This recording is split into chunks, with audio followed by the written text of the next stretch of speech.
NBC will interrupt all its programs to bring you the latest news. And now, Words at War.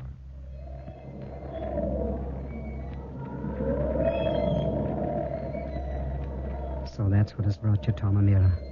To the gallows. To the end of the hangman's rope. Was it worth it, Tom?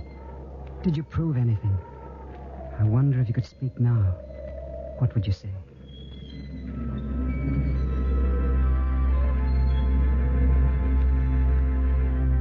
Sure, it is indecent for a corpse to speak, especially when it's hanging by the neck from a hangman's rope. I'd say, yes, we proved something. I'd say it was worth it. I know there was a big war going on in the world. I know that our fight was regarded merely as a minor disturbance in the mountain country of Ireland. But, man, make no mistake about it. The principles were the same. Our fight was the fight of the little people everywhere.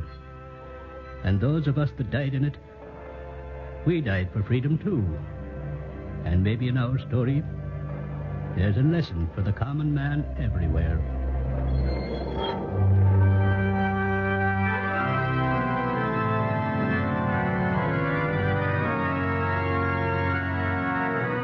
The National Broadcasting Company, in cooperation with the Council on Books in Wartime, presents another program in the widely discussed series Words at War, dramatizing the most representative books to come out of this great world conflict.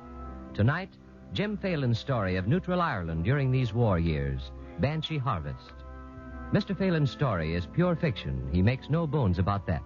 But as he indicates in a foreword to his book, it is based on his own bitter experiences.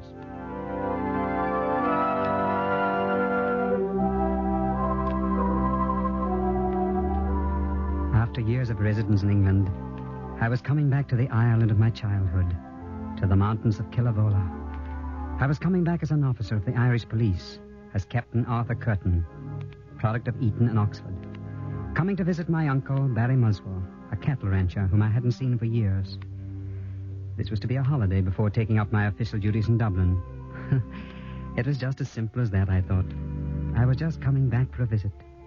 Actually, in this world at war, I was stepping back into another century. I trudged up the mountain trail and came to the crossroads.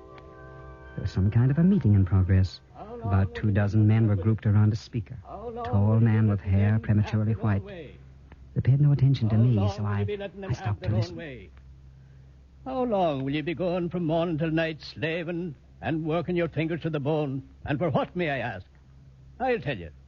To keep the landlords in style while ye starve and your children go around in rags and tatters. Some of you with your scraps of land and the rest working as hired hands on the ranches. When will you be men and demand to be treated as men, not cattle? When will you take what belongs to you? True for you, Tom. You remember 22. Aye, Tom O'Meara. And 3 years in jail, too. Aye, Donnelly. Jail for you and the gallows for others. Not one man of you here but had a father or an uncle or a brother in it. I did. So, let me go back. The landlords were grinding us into dust. So what did we do? We fought to throw out the British who were keeping the landlords in power. And then, with the IRA and the Free State, after fighting a civil war, what do we find? We've the same masters being supported and sustained in power by the revolutionary government we ourselves put in. Am I right or wrong? Right. And today, we're as bad off as ever. We who fought a revolution to win freedom. And what are we going to do about it? They say there's a war being fought for freedom. Where's our freedom? Let me ask you that. Let me ask... So, you're at it again, Tom O'Meara. Inciting the people, is it?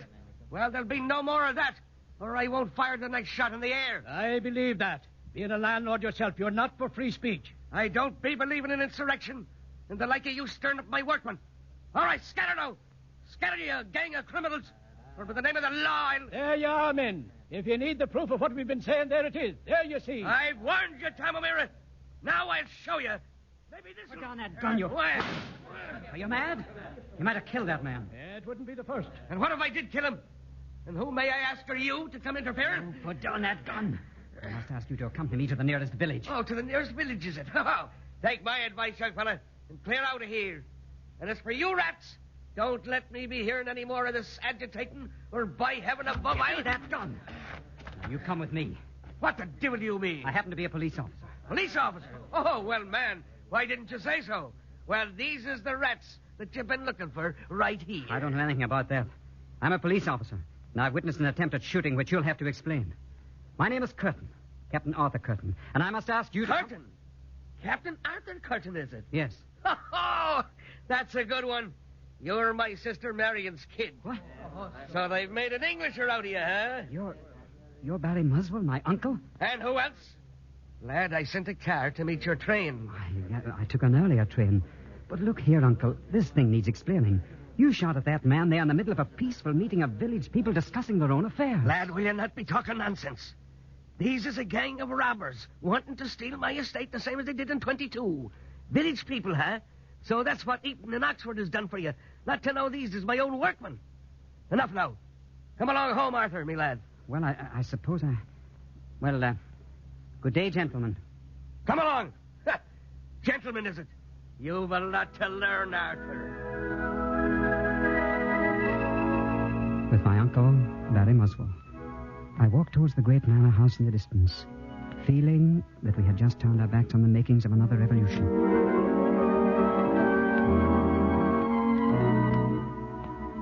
Shake hands with me nephew, Sir Morris. Arthur, this is Sir Morris Fernwort. He has the big place across the way. How do you do, Sir Morris? Welcome, Captain Curtin. You'll have a drop more, Arthur, huh? I don't have to ask Sir Morris. Thank you, Uncle. There.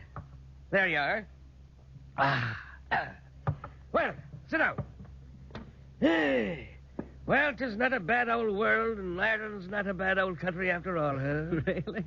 Well, from the way you ranted and raved at those men this afternoon, I had the impression Ireland was entirely populated by robbers and jailbirds. Ah, it's talking about the country I am. Not them kind of rats you saw at the crossroads. But they're the people, aren't they, Uncle? When you say France, you mean the French people, don't you? And when you say Ireland, you... I mean the decent people. Such as yourself, no doubt.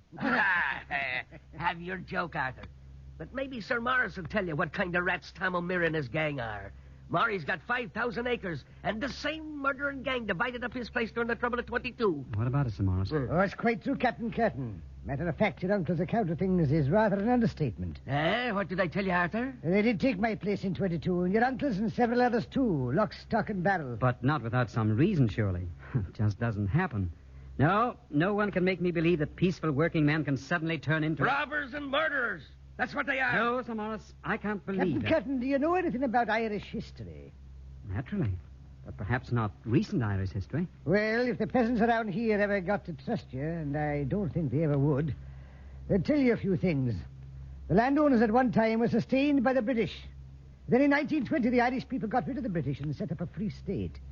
In 1922, a civil war broke between the Free Staters and the Irish Republican Army. The outcome was that the Free State gave us the backing of the law, just as the British had done. The IRA went underground, and it's there to this day. That's the gospel truth. Come, drink up. And so we have today the support of the very government the people themselves put in. And so the agrarian problem remains what it always was, is that it? The problem remains this. Two people can't own the same piece of land. That's elementary mathematics. That's your agrarian problem. Yes, but look here. Is it right that one small lot of people own all the land and the great mass of the people... They're robbers and murder and cutthroats, every one of them. Now, let's have a drink. Talk about some more pleasant things. I listened to them in amazement. There was a war going on in the world, a war about freedom and slavery. But to hear Sir Morris, my uncle, talk, you couldn't believe that this was the day of Hitler. I was eager to know more about these peasants my uncle called robbers and murderers. But as I walked along the mountain roads and through the village, the men avoided me. Old women crossed themselves, and the children looked at me with terror in their eyes. You see, I was a police officer. Then, on the road one day, I met her. You're Curtin, aren't you? Yes. And you? Constance Carberry. Oh, I'm very happy to meet you. I think I've heard my uncle mention your father. Barry Muswell had little good to say about Mulla Carberry. How did you know? They hate each other. But your father's a landowner. I thought the landowners hated only the peasants. You don't know my father. Yes, he's a landowner. But his sympathies are with the peasants. He pays them a living wage. What are your sympathies, Miss Cranberry? Not with Barry Muswell and his kind. I don't believe mine are either. No? No. Then why have you come here? Why do you become a police officer and let yourself be used by such as Muswell and Sir Morris and Prendergast and the rest of the landowners? Why don't you go back to England? Why don't you clear out? Well, right now I happen to be on a holiday. But when I start to work, I don't think it means that I'm against the peasants. Perhaps if I do an honest job, I can help them. How little you know. I suppose. But perhaps while I'm here, I can learn something about the peasants and their problems. You never could. Well, I'm going to try. They won't talk to you. You know, I almost believe you're sincere. I assure you I am. You really want to find out about the peasants. I do indeed. All right. They trust me, and maybe I can persuade them to trust you. Come on. We'll start right now.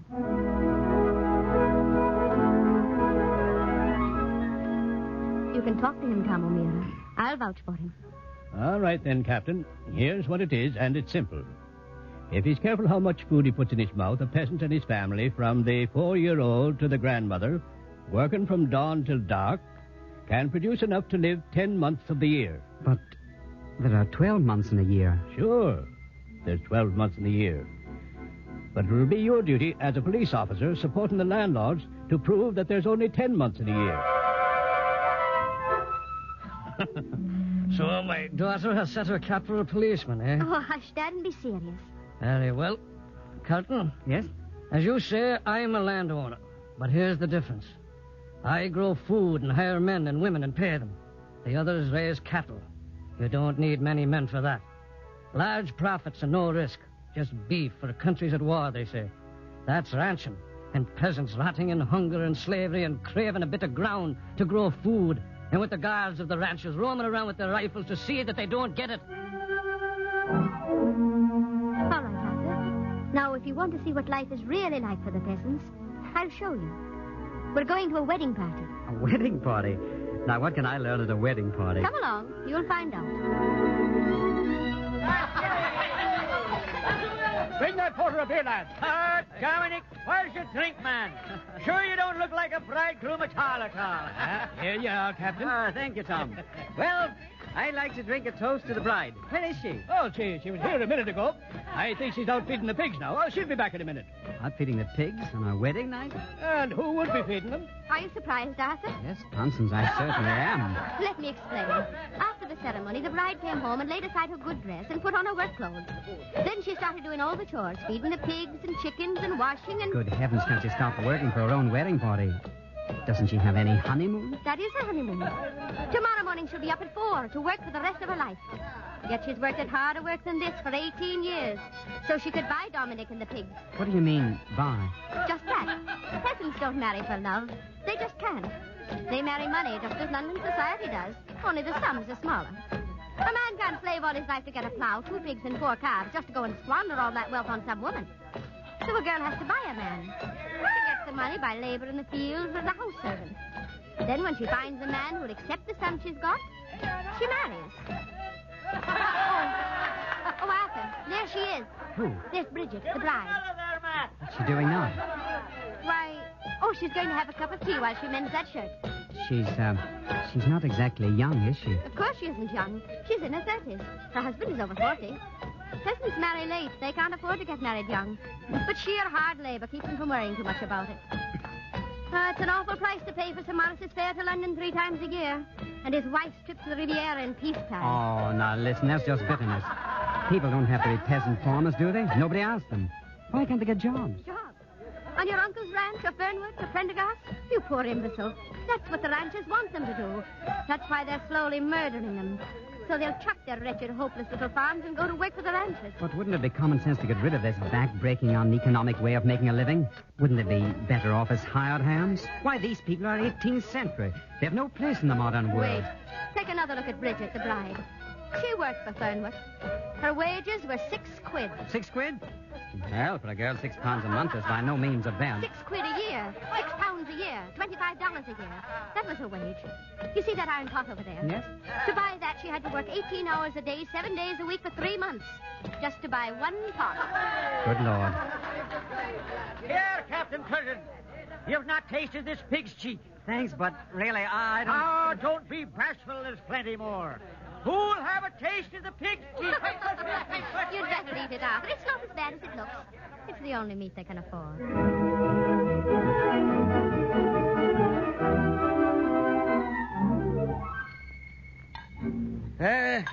Bit of the crusher, Arthur. Not just now, Uncle. Oh, very well. Arthur, I've been meaning to have a little talk with you. Yes, Uncle? I'll be candid with you. I don't like the way you've been running around with this Carberry woman and her peasant friends. You don't? No, I don't. Now, Arthur, we're going to be busy here, rounding up the cattle and the like of that, and there'll be no time to be entertaining guests. Oh. I think you better go to Dublin tomorrow. I'm sorry, Uncle, but I don't think I will. You don't think? Hey, isn't it time that you'd be getting to Dublin? Take up your duties as a police officer? Not quite. No? Well, there'll be no place for you here. Well, I'll stay at the inn in the village. Well, now, how would that make me look? I don't know, Uncle, but I'm not going. Hmm. I think there's going to be some trouble around here, and I'm going to stay and see about it. There'll be no more trouble. Then why have you and Fernwood and Prendergast been bringing in these gunmen? Well, suppose there is trouble. We know how to deal with it. How are you going to deal with it? Well, now, since you must know, I'll tell you. Yes, there'll be trouble, brought on by Tom O'Meara and his gang. And when it starts, they'll take to the mountains. But we'll blast them out. We did it before, and we'll do it again. Ever hear of the IRA? Ha! So O'Meara's counting on the Irish Republican Army to help them, is he? Well, never fear.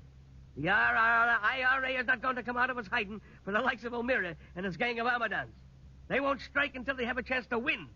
And they know they haven't a chance in this affair. But what if they should? They won't, I tell you. Now will you be off to Dublin and not be interfering? No, Uncle. I'm going to stay. I'm going to see this thing through. Ah, bah! The incident came, just as Tom O'Meara said it would. The rancher's guards tried to provoke a fight at the church after Mass, but peasants wouldn't be tricked. They fled to the mountains for the battle they knew was unavoidable. I went with them, with O'Meara and Kieran and Constance Carberry and the rest. Why do you smile, Arthur? Was I smiling? Well, Con, I suppose I was thinking how funny it is for me to be up here with you and the others, fighting my own kind of people. There's nothing funny about it. It may cost you your life. I know, but it all seems so unreal, like something out of a comic opera.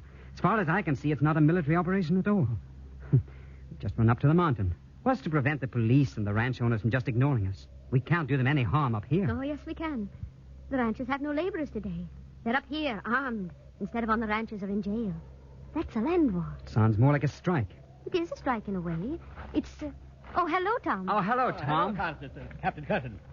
How are things going, Tom? All right so far. But what happens in the end depends on the IRA. You've sent a messenger, Tom? I have that. If he gets to them, I know they'll help us. Aye. Motorcycles and lorries on the road. It's the landowners. They're wasting no time. To your postmen. You want to be in on this, Captain? I'm in on everything from now on. Take cover, Constance. Yes, Arthur, I will. I was next to Tom O'Meara as we waited for the lorries to come within range. Tom, how did they find us so quickly? They've a guide, that's certain. A guide? You don't mean one of your own people? Aye. Hold your fire now, men, until they're in range. I see them. It's Tim Whaley guiding them. Tom and Claire, it's your own father-in-law. Tim Whaley. He did the same thing in 22. Wait now, men. Wait. Now, men, let them have it.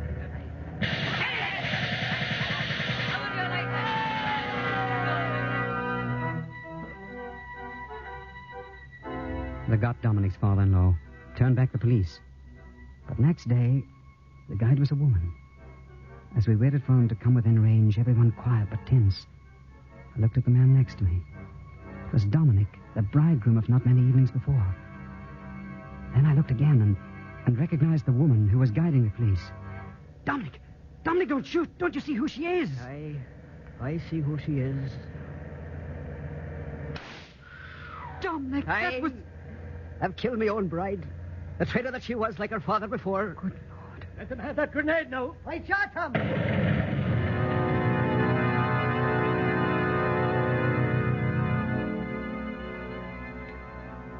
Well, Arthur, you're in it now. In it up to your neck.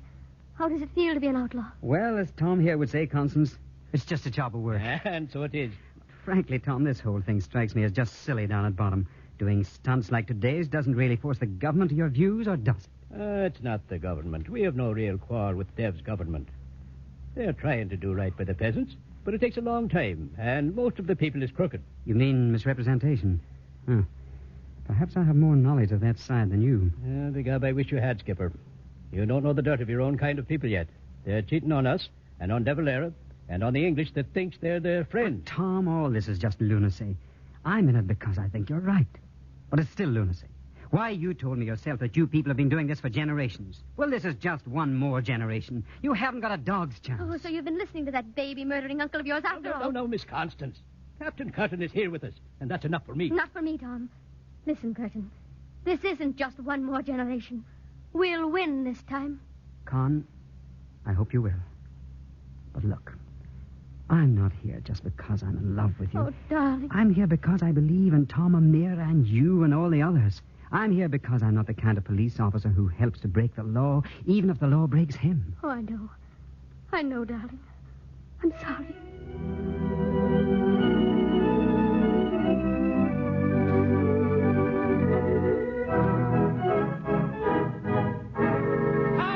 Tom O'Meara, they're here. At last they came, what Tom O'Meara had been praying for. They're here. They're here at last, 200 of them from the IRA. Are you sure, Bat? They got the password we sent them by the messenger, Oh, Tom. man alive. Tom, we've got nothing to worry about now. They're fine, big, strapping men. Come on, Tom. The leader is waiting to meet you. They were big men, apparently from the west of Ireland, big and dangerous looking. They carried themselves with a military bearing and kept their guns by their sides at all It's a fine times. body of men you have there, sir. Fine discipline. Will you have a drop of porter? We never drink on a mission like this. I wish I could say the same for my lads. Look at them. Drinking their fill. Oh, but I suppose we've nothing to worry about now. No, not now, O'Meara. It's time to be turning in. I'll sit up a while, O'Meara. All right. Good night, sir. Good night.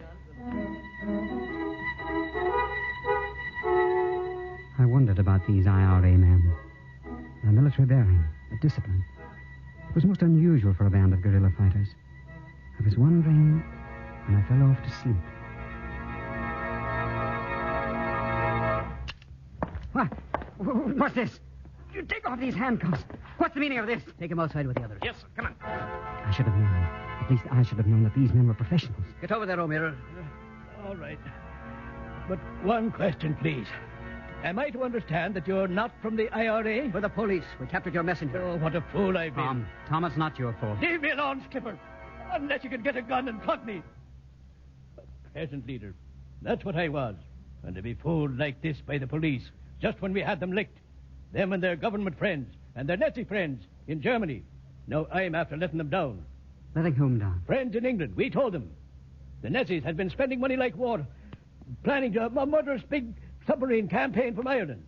They'd have got it too, barring for us. I don't understand. What is it, Constance? The one thing the ranchers can't stand is publicity, Arthur. Uh-huh. They've got by for generations by blaming everything on the peasants. And they're in with the Nazis. And we'd have been blamed for anything that happened. Our plan was to spread the land war all over the south of Ireland. Neither Dublin nor London could have been fooled then. They'd have had to show their hand at last.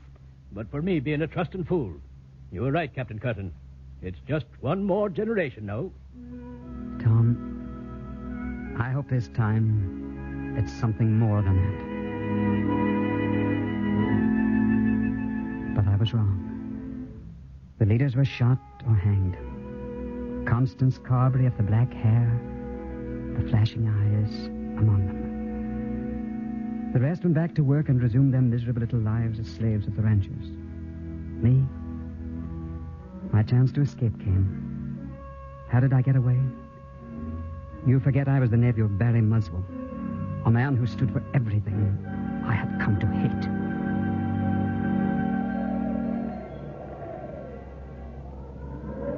You, Tom O'Meara, swinging at the end of the hangman's rope.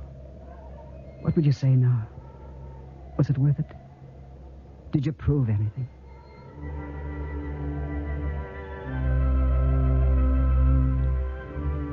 Tis indecent, perhaps, for a corpse to be speaking. But yet, maybe we did prove something. To be sure, our fight took place in an obscure little corner of Ireland. And the stakes were small, as you would measure them on the outside.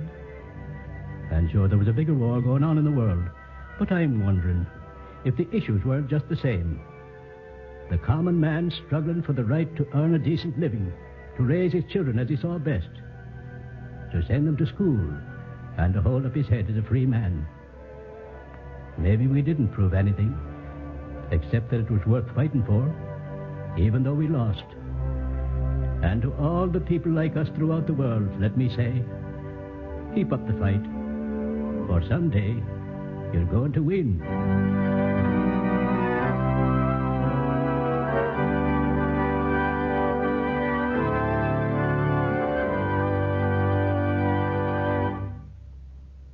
Tonight on Words at War, we've presented a dramatization of the novel Banshee Harvest by Jim Phelan, a story of pure fiction, but based on the author's own bitter experience. The radio adaptation was written by Gerald Holland.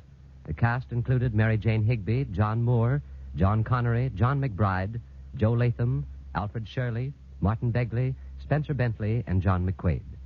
The music was arranged and played by William Meader, and the entire production was under the direction of Anton M. Leader.